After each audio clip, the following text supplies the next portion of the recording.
Mateo capítulo 8, versículo 23. Cuando entró Jesús en la barca, sus discípulos le siguieron y de pronto se desató una gran tormenta en el mar, de modo que las olas cubrían la barca, pero Jesús estaba dormido. Y llegándose a él, le despertaron diciendo: Señor, sálvanos, que perecemos. Y él les dijo: ¿por qué estáis amedrentados, hombres de poca fe? Entonces se levantó, reprendió a los vientos y al mar, y sobrevino una gran calma. Y los hombres se maravillaron diciendo: ¿quién es este que aún los vientos y el mar le obedecen?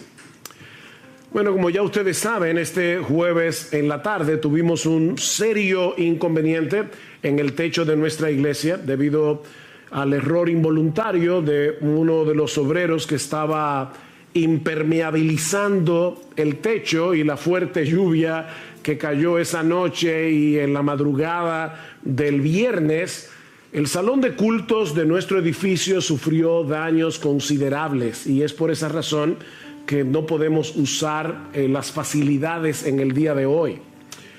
Todavía necesitamos hacer una evaluación más profunda de los daños, pero esperamos en el Señor que sea menor de lo que se ve y que pronto nosotros podamos regresar a la normalidad.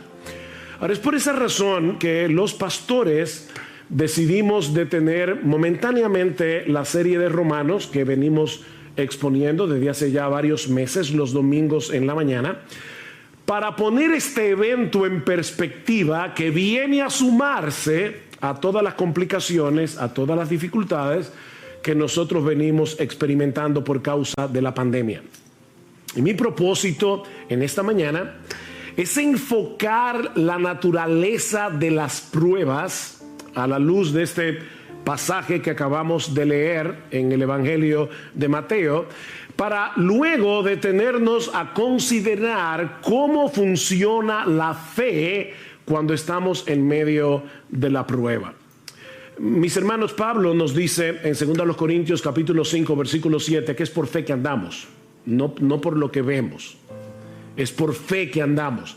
Y el autor de la carta a los Hebreos nos recuerda que sin fe es imposible agradar a Dios. Sin fe es imposible agradar a Dios. Podemos dedicarnos a las tareas más sublimes, a las tareas más extraordinarias, pero si no están acompañadas de fe, no serán del agrado de Dios. Ahora, la enseñanza de la Biblia acerca de la fe no deja de ser misteriosa y paradójica.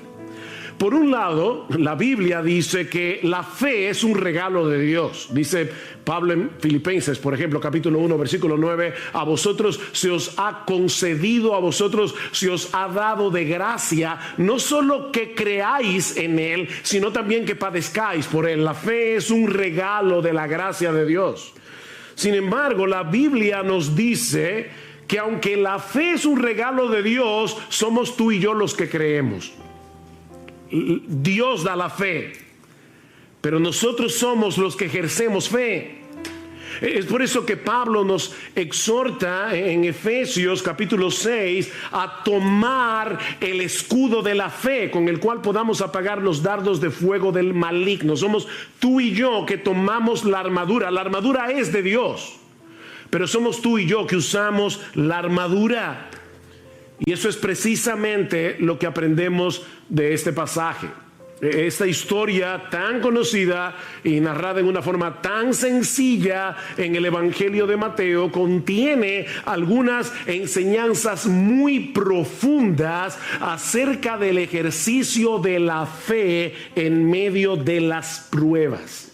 Y yo no quiero concentrarme en todos los elementos de la historia, sino solamente en eso. La fe en medio de las pruebas. Tanto Marcos como Lucas nos dicen que el Señor deseaba cruzar al otro lado del mar de Galilea. El Señor había estado llevando a cabo un ministerio muy intenso, un ministerio muy agotador, y el otro lado del mar era más tranquilo porque era más despoblado. Mis hermanos, nunca debemos olvidar que Jesús era verdadero Dios, pero que también era verdadero hombre. El Señor estaba cansado, estaba agotado. El mar de Galilea es un lago de agua dulce, relativamente pequeño, así que se puede atravesar de un lado a otro en un tiempo relativamente breve. De hecho, hace unos años tuve la oportunidad de estar en el mar de Galilea y uno puede ver fácilmente todos los contornos del mar estando allí. Así que el mar se puede cruzar rápidamente, a no ser por las características climáticas y geográficas del mar de Galilea que pueden desatar tormentas repentinas. Resulta que la superficie del mar de Galilea es la más baja del mundo para un lago de agua dulce. De manera que cuando las corrientes de aire frío descienden de las colinas que rodean el lago y chocan con el aire caliente de la superficie, se pueden provocar tormentas repentinas, que son un verdadero desafío, aún para marineros experimentados, como era el caso de los apóstoles.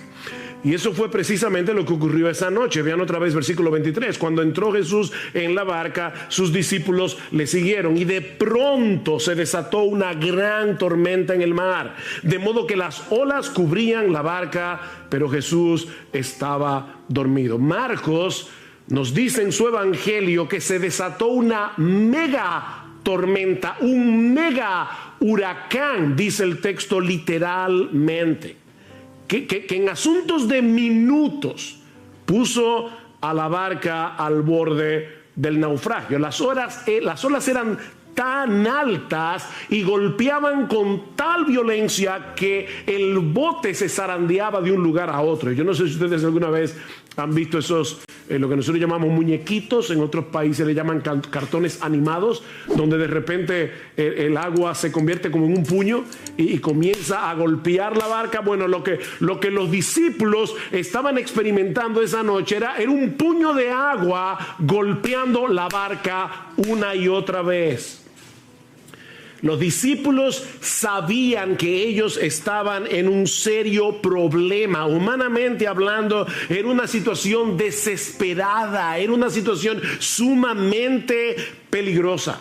Y seguramente muchos de ustedes se han sentido así alguna vez.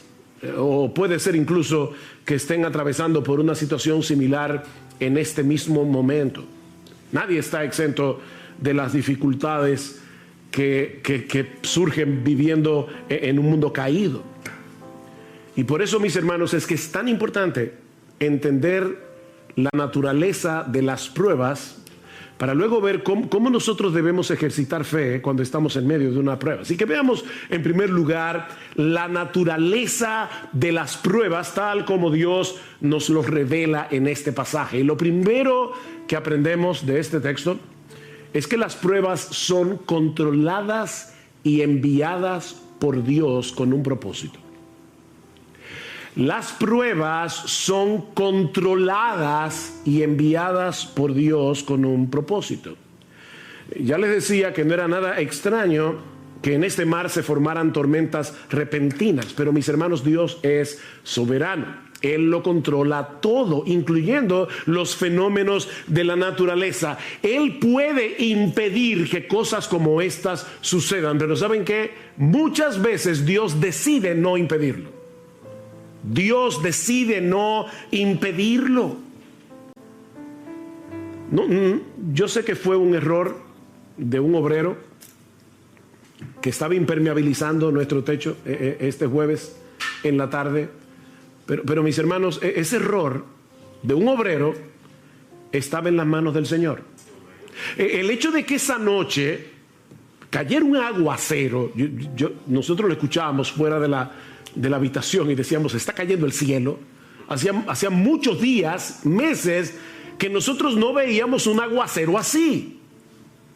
Bueno, ¿pudo haber impedido Dios que lloviera de esa manera precisamente cuando el techo tenía un problema? Por supuesto que sí. Por otro lado, también es cierto que Jesús estaba cansado.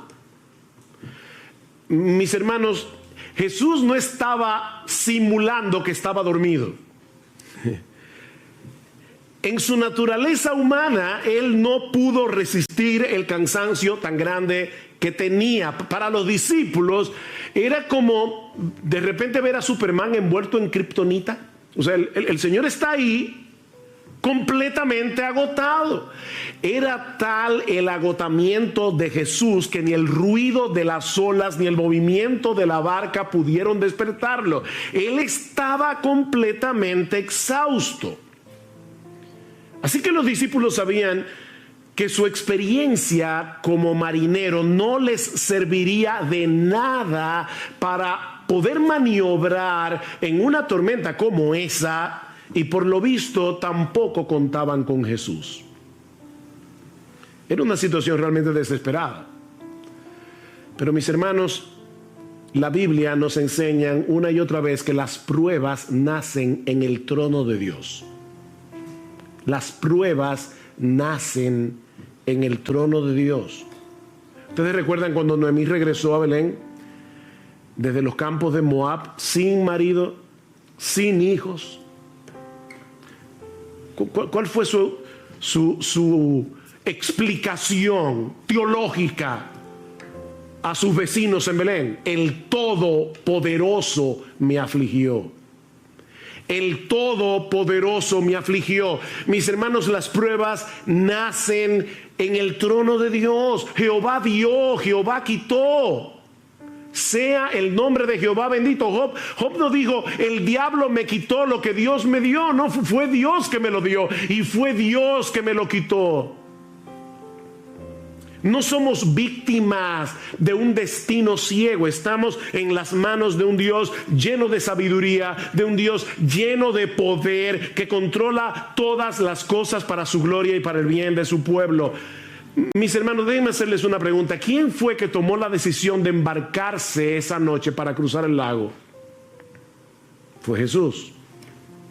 Él era el único responsable de que ellos estuvieran en esa situación. Y la tormenta que se desató esa noche repentinamente no era otra cosa que la voz de Dios levantando el viento, levantando las olas. Dice en el Salmo 107, Él habló y levantó un viento tempestuoso que encrespó las olas del mar. No fue la madre naturaleza la que provocó esa tempestad, fue el decreto soberano de Dios. Él metió a los discípulos en medio de ese mega huracán porque quería enseñarles algo acerca del poder y la autoridad del Señor Jesucristo. Así que, mi hermano, si tú estás ahora en medio de una prueba, sea grande, sea pequeña, tal vez no es un mega huracán, pero sea grande o sea pequeña, tú tienes que entender que fue Dios el que te metió en esa prueba. No fue el destino. No fue un virus invisible. No fue la gente que te rodea, decía el filósofo francés Jean-Paul Sartre, el infierno son los demás. No fueron las personas que te rodean las que te metieron allí. Dios te puso allí en medio de ese huracán con un propósito bueno y sabio, aunque ahora no podamos entenderlo. Pero este pasaje también nos enseña que las pruebas llegan sin aviso. Las pruebas suelen llegar sin aviso. Cuando los discípulos entraron en la barca, no podían imaginar lo que estaba a punto de ocurrir. Mateo nos dice que la tormenta se desató de pronto. ¿Lo ven en el versículo 24? De pronto, repentinamente. Las pruebas se introducen en nuestras vidas sin pedir permiso. Por eso es que Santiago dice, amados míos, tened por sumo gozo cuando os halléis en diversas pruebas. Y la idea es, cuando ustedes se encuentren de repente en diversas pruebas. Nosotros quisiéramos que las pruebas vinieran como espaciadas, ¿verdad? Que viniera una hoy, otra el año que viene. Pero dice Santiago, no, a veces tú tienes una prueba y luego vienen 25 juntas. Cuando os halléis en diversas pruebas, o como dice el texto literalmente, pruebas de diversos colores. Y desde nuestro punto de vista, las pruebas siempre llegan en el momento más inoportuno. Yo siempre me pregunto cuando escucho a la gente decir, wow, este era el peor momento para tener un problema económico, o este era el peor momento para yo enfermarme, este era el peor momento para tener una cirugía no planificada. ¿Cuándo es el mejor momento para tener un problema económico? ¿Cuándo es el mejor momento para tener una enfermedad incurable? Las pruebas llegan desde nuestro punto de vista en el momento más inoportuno. Pero mis hermanos, lo que a nosotros nos toma por sorpresa nunca sorprende a nuestro Dios. Porque Él es el que decreta las pruebas, como vimos ya. Y Él las supervisa para que no lleguen más allá de lo que nosotros podemos soportar. Él es que las supervisa para nuestro bien, como los montes rodean a Jerusalén. Salmo 125, así el Señor rodea a su pueblo desde ahora y para siempre. Nada me puede tocar sin pasar por la supervisión de Dios. Amén. Wow, qué glorioso eso. Amén. Pero aprendimos también de este pasaje que las pruebas sacan a flote las corrupciones de nuestro corazón. Las pruebas sacan a flote lo peor de nosotros.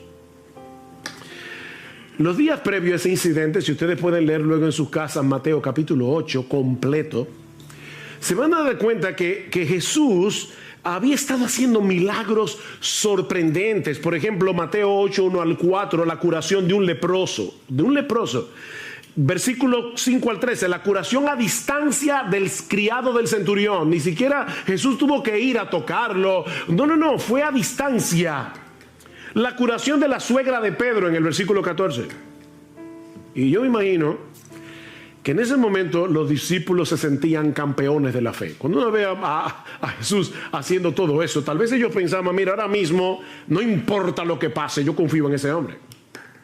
De hecho, es interesante ver en el texto que cuando otros veían las demandas del Señor como muy altas, recuerdan cuando les decía, síganme, y uno decía, espérate, deja que vaya en tierra a mi padre, o espérate que yo tengo una cosa que hacer, o no sé qué.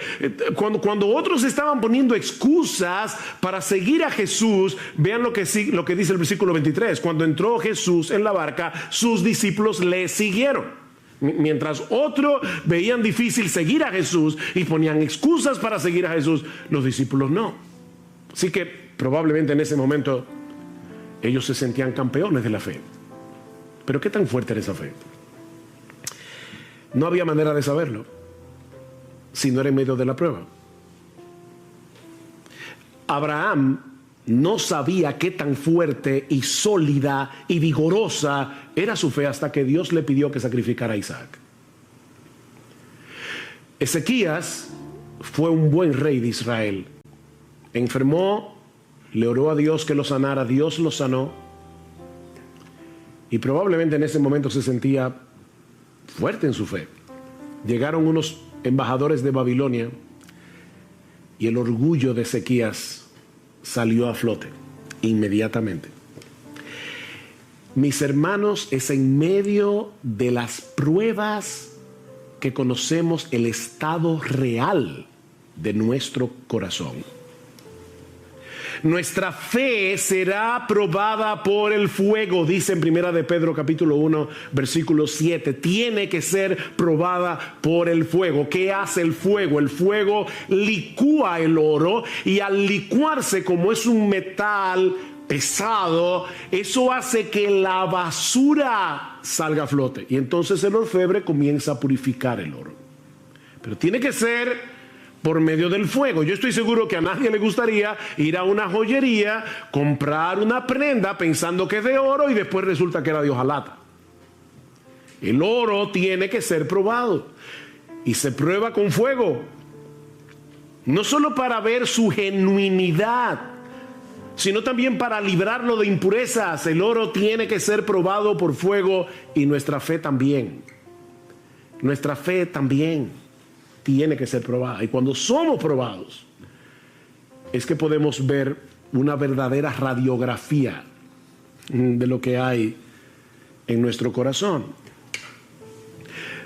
Pero aprendemos también de este relato que las pruebas son un antídoto contra nuestro sentido de autosuficiencia.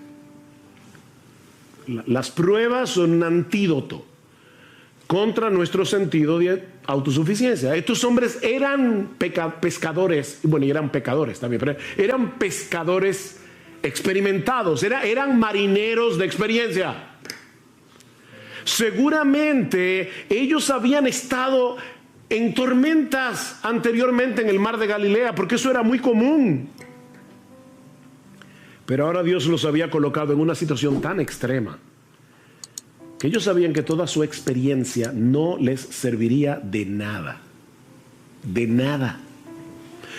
Mis hermanos, Dios usa las pruebas para llevarnos a descansar únicamente en Él, para destruir nuestro sentido de autosuficiencia. Pablo dice en 2 Corintios capítulo 1, versículos 8 al 9, que Dios los puso en una situación tal cuando ellos estaban en Asia Menor, que Pablo dice, nosotros tuvimos temor de morir, pensamos que no íbamos a conservar la vida, y Dios hizo eso, escuchen lo que dice Pablo, a fin de que no confiáramos en nosotros mismos. Pablo, el gran apóstol Pablo, está diciendo, en otras palabras, yo tengo la tendencia, igual que todos los demás, a confiar en mí mismo. Y Dios envió esta prueba para que no confiáramos en nosotros mismos.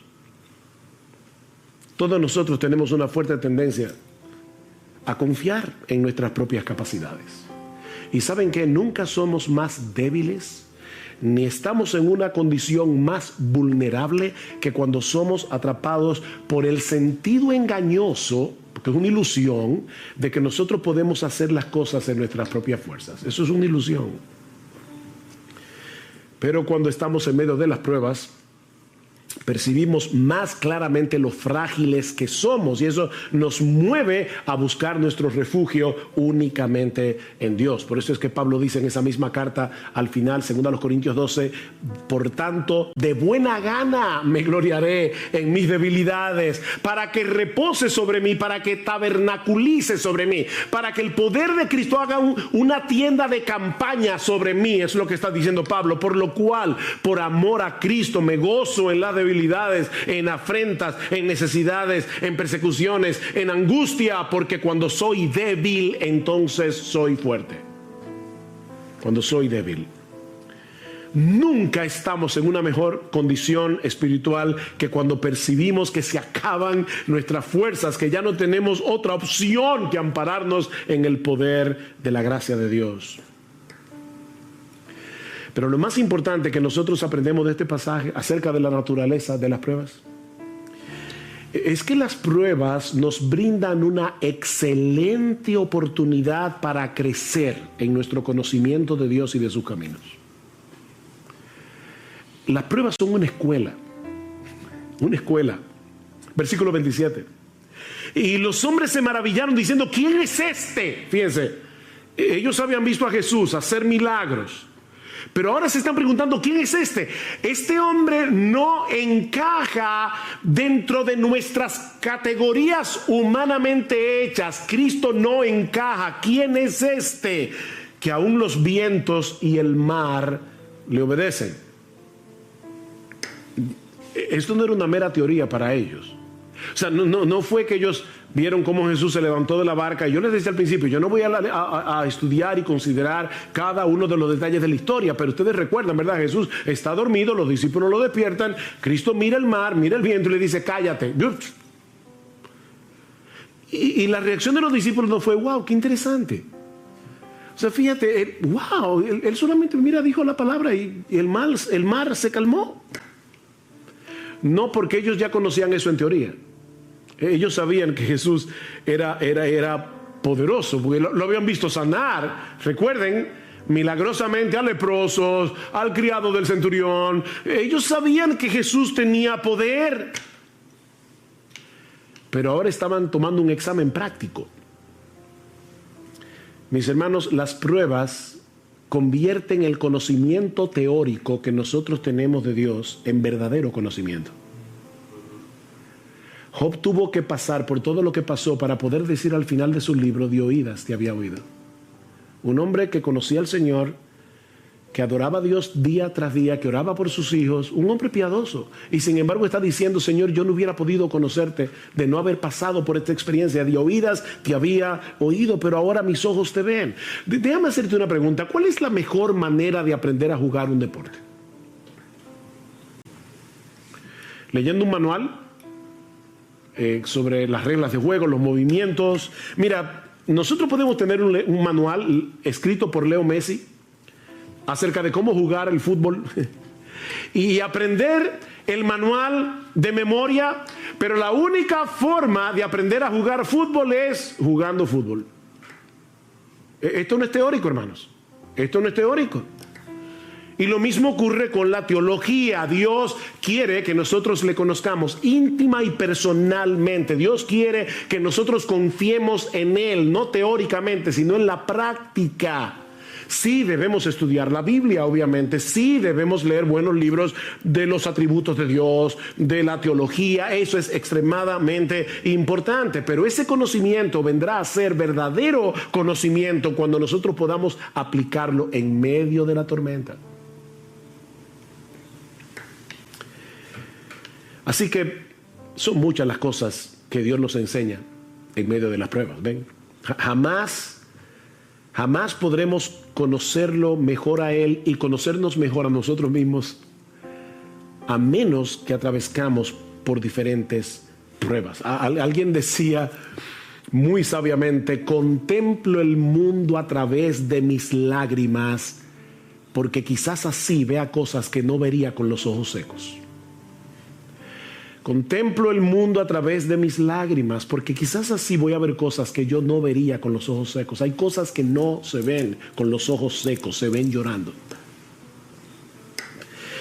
Pero este pasaje, tan sencillo, ¿verdad? Son solo como 4 versículos.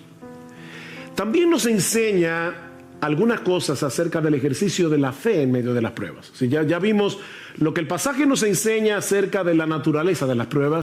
Pero veamos ahora lo que nos enseña este pasaje acerca del ejercicio de la fe en medio de las pruebas.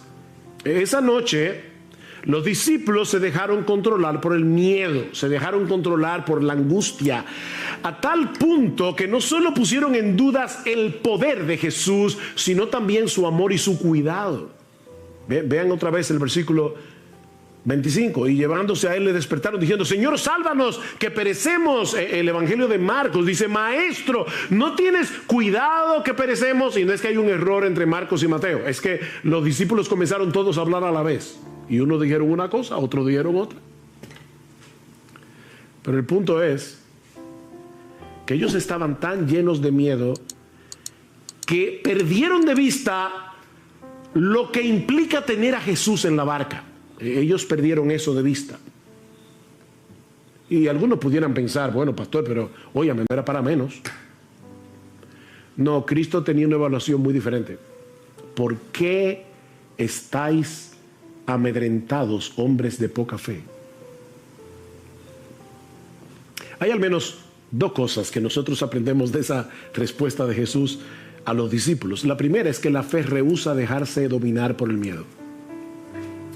La fe rehúsa dejarse dominar por el miedo. La pregunta del Señor puede parecer un tanto extraña en medio de una situación tan extrema, ¿verdad? ¿Por qué tenéis miedo? ¿Cómo que por qué? Pero es que tú no estás viendo el espectáculo. ¿Cómo que por qué tenemos miedo? Nosotros, ¿verdad?, nos identificamos con los discípulos porque de haber estado allí probablemente habríamos experimentado lo mismo. Sin embargo, la pregunta de Jesús implica una reprensión. ¿Por qué reaccionan con miedo? Ahora, déjenme aclarar algo para no crearles un problema de conciencia innecesario. Eso no quiere decir que los cristianos no tenemos derecho a luchar con el miedo.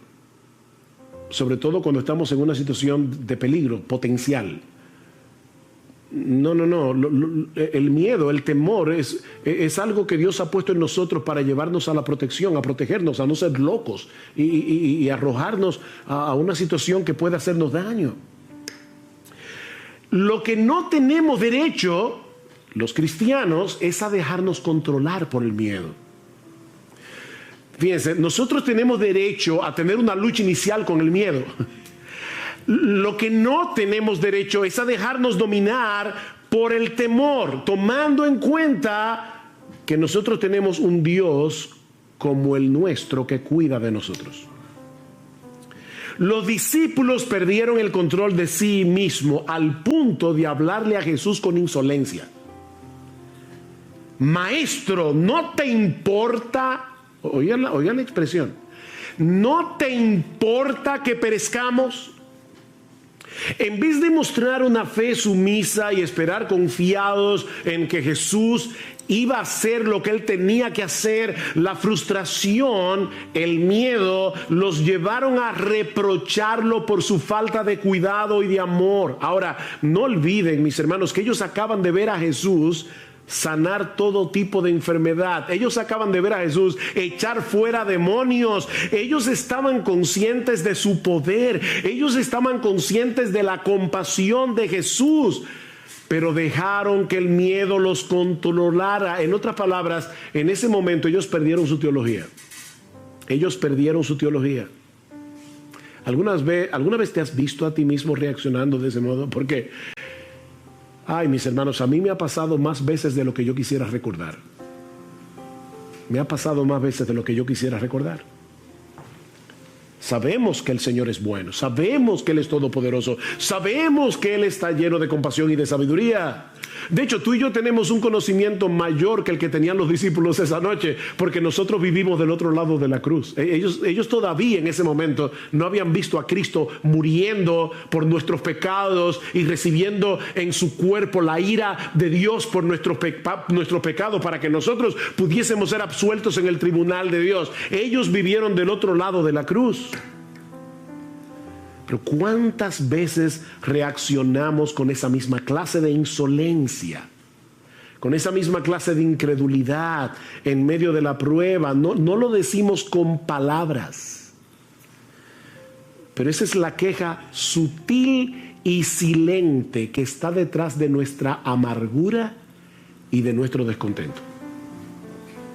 Señor, una cosa es lo que la Biblia dice acerca de tu cuidado, acerca de tu protección hacia los tuyos, pero otra cosa muy diferente es lo que yo estoy viviendo en este momento. Puede que esto se aplique a algunos de tus hijos favoritos en la iglesia, pero honestamente yo no me siento cuidado por ti. De hecho, Señor, si yo puedo serte todavía más honesto, yo siento en este momento que a ti no te importa. Suena duro, ¿verdad? Eso fue lo que los discípulos dijeron a Jesús. A ti no te importa. Por eso se llenaron de miedo. Imagínense lo terrible que es estar en un universo como el nuestro, en un mundo caído, lleno de problemas, y encima de eso saber que en los cielos hay un Dios a quien tú no le importas. Que a Dios no le importa. A ti no te importa, Jesús. Eso fue lo que los discípulos le dijeron. Por eso alguien decía que esta es la historia de dos tormentas, una en el mar y otra en el corazón. Esta es la historia de dos tormentas.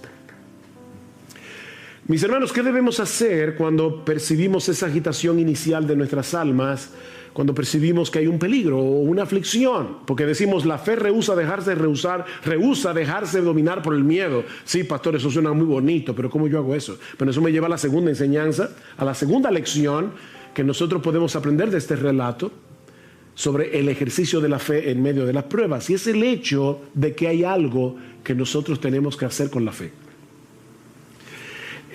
O si quieren ponerlo de otro modo, nosotros aprendemos de este relato no solo que la fe rehúsa dejarse dominar por el miedo, sino que la fe es una actividad. La fe es una actividad. Lo que yo quiero decir con esto es que la fe no se dispara automáticamente en medio de las pruebas. Se trata de algo que nosotros tenemos que poner en acción. Tú y yo somos responsables de tomar el escudo de la fe. Lucas, en el relato paralelo, nos dice que luego que el Señor calma el mar en tempestad, Él le pregunta a los discípulos, ¿dónde está vuestra fe? ¿Ven la pregunta? Eso es como como el individuo que se compra un revólver para defenderse de los ladrones, lo esconde muy bien, y entonces cuando de repente lo asaltan y él le cuenta el relato a un amigo y le dice, wow, me asaltaron, y el revólver dice, no, los ladrones no lo encontraron, pero no hizo nada. O sea, él tenía el revólver ahí, pero no hizo absolutamente nada. Lo que Jesús le está diciendo es, ¿dónde está ¿qué hicieron ustedes con la fe? ¿Dónde está vuestra fe? ¿Qué hicieron ustedes en ese momento con la fe que tienen en mí? Porque mis hermanos, ellos tenían fe en Jesús, por eso lo despertaron.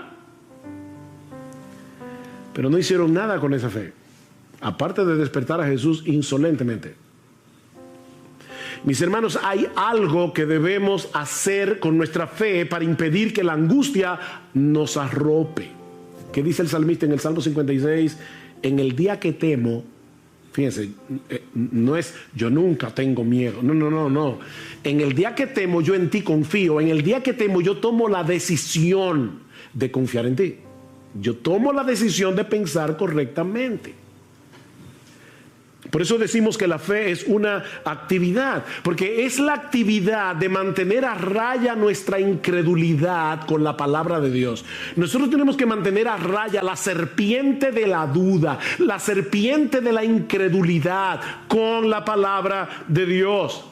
El problema de los discípulos en la barca es que ellos no se hicieron cargo de la situación, sino que dejaron que la situación se hiciera cargo de ellos, que la situación los controlara. Miren, mis hermanos, cada vez que nosotros estamos en medio de una prueba, la voz de la duda comienza a hablar inmediatamente. Y lo que pasó esa noche es que ellos dejaron que la voz de la duda controlara la conversación, en vez de escuchar la voz de Dios a través de su palabra. ¿Por qué te abates, oh alma mía? Fíjense, ¿qué está haciendo el salmista aquí? Él está acallando la voz de la duda. ¿Por qué te abates, oh alma mía? ¿Por qué te turbas dentro de mí? Espera en Dios, porque aún he de alabarle, salvación mía y Dios mío. Háblale a tu alma, no dejes que la voz de la duda hable sin control. A final de cuentas, sí, el pánico de los discípulos no era justificado. No era justificado a pesar de la tormenta, porque el Rey de Gloria, el Creador de los cielos y de la tierra, estaba con ellos en la barca, y en ningún momento dejó de estar en control en su naturaleza divina, ni siquiera cuando su naturaleza humana estaba dormida. ¿Ven? Verdadero Dios, verdadero hombre. Él estaba dormido, eso era verdad, pero su divinidad seguía despierta. El gran problema de los discípulos no era la tormenta, era la falta de fe. ¿Por qué estáis amedrentados, hombres de poca fe? Hombres de poca fe. Ellos no habían conectado los puntos entre los milagros que habían visto hacer a Jesús y la situación por la que estaban pasando en ese mismo momento. Era unas horas después. No conectaron los puntos. Mis hermanos, no son las circunstancias de la vida que nos llenan de temor. Lo que nos llena de temor es la falta de fe. Nosotros tenemos un montón de información almacenada en la cabeza acerca del poder de Dios, del amor de Dios, de la sabiduría de Dios. Pero en el momento de la prueba, nuestro diálogo interior nos traiciona. Y entonces, ¿ahora qué? Y sí, y si entonces, y si pasa, y si viene. Ven, el diálogo interior nos traiciona. Lo que nos decimos a nosotros mismos no concuerda con nuestra teología. ¿Ven? Y terminamos dominados por el pánico. Pablo dice que los creyentes sabemos que a los que aman a Dios todas las cosas les ayudan a bien. O sea, Pablo dice, tú eres creyente, tú sabes eso porque el Espíritu Santo te lo ha enseñado, no solamente en su palabra, es que el Espíritu Santo nos habla esa verdad al corazón. Sabemos que a los que aman a Dios todas las cosas les ayudan a bien. ¿Cuál es el problema entonces?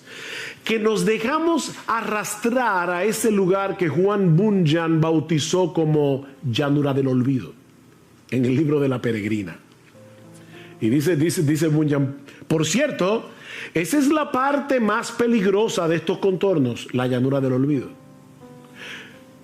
Pues si alguna vez los peregrinos sufren algún desastre, es precisamente cuando se olvidan de los favores que han recibido y de lo inmerecidos que son estos. No te dejes arrastrar hacia la llanura del olvido. Y lo digo así porque así lo pone Bunyan, llanura del olvido. No te dejes arrastrar hacia ese lugar. Nunca olvides las misericordias de Dios en Cristo, porque su amor manifestado en el Calvario sigue tan intacto hoy como cuando Cristo estaba muriendo por tus pecados en la cruz. Está intacto el amor de Dios. Ayer escuchaba la historia de una mujer que iba en un barco y el capitán era su esposo. Resulta que de repente se levanta una fuerte tempestad, la mujer está muy atemorizada y va hacia el marido y el marido le pregunta, ¿por qué tienes miedo? Y ella le responde con otra pregunta, ¿y tú por qué no tienes miedo? Hay una tormenta allá afuera. Él, el marido, le pidió a un joven que estaba ahí, dice, tráeme mi espada. Él le trae la espada. Y él se coloca con la espada frente a ella y le dice, ¿tú me tienes miedo? Y dice ella, por supuesto que no.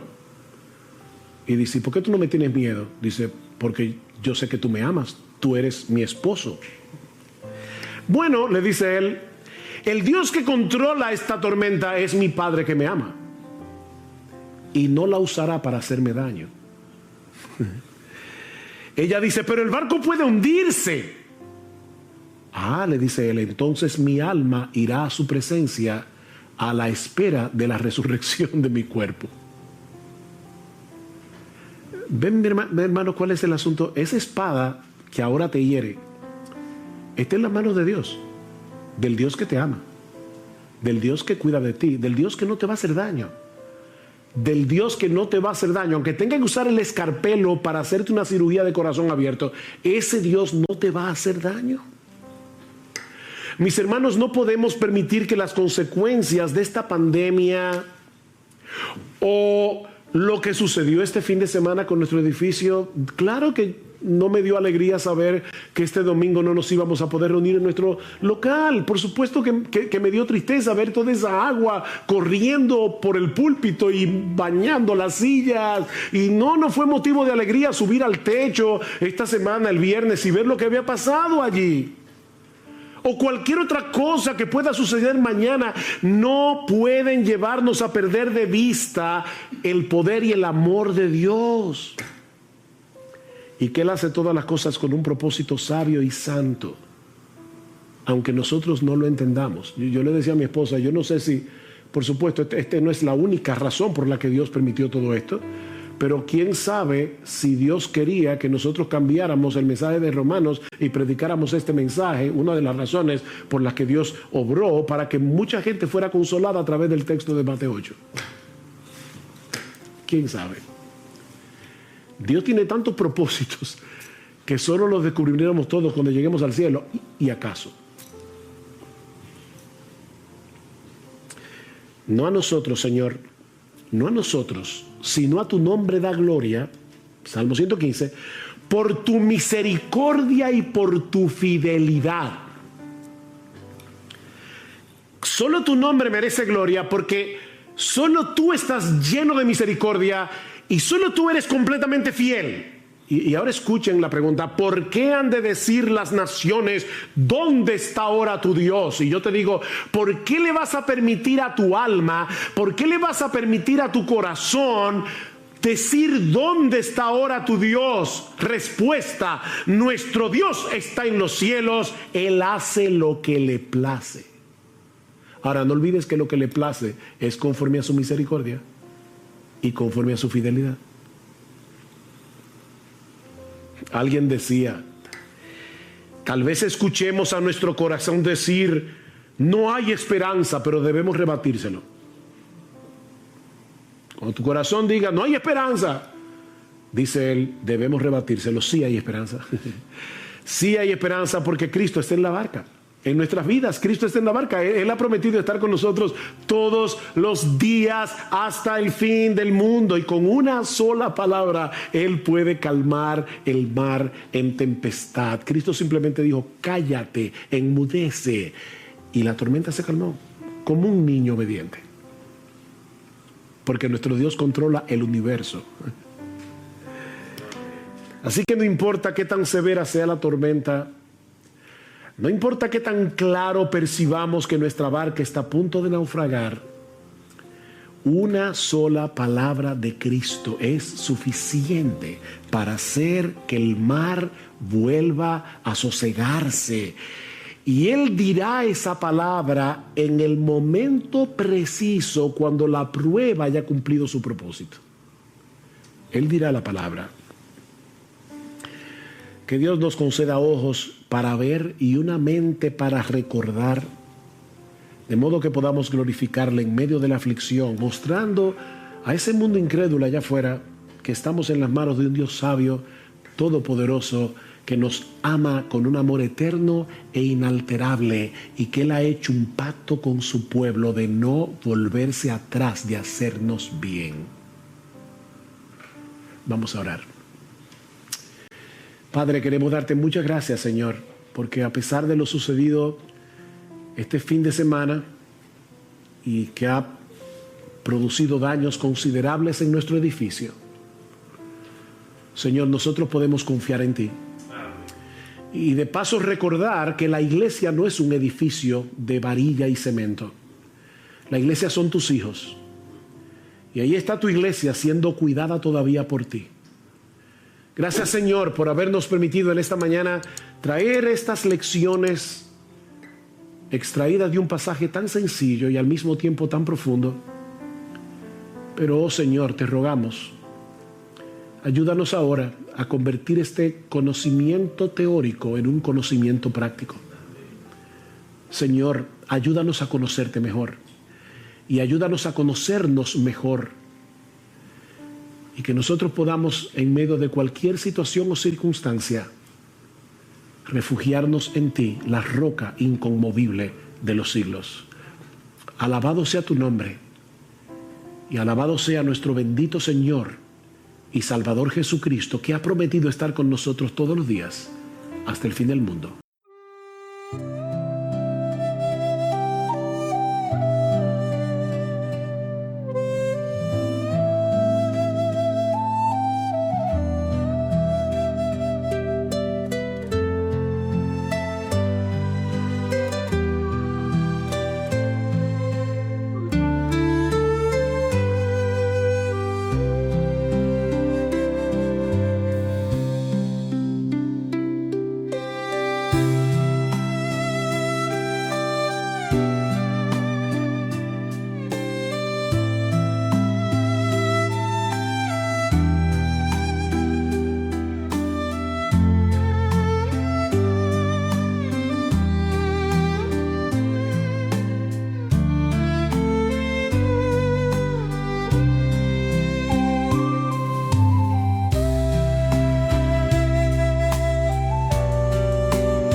nobody listened to me. And I said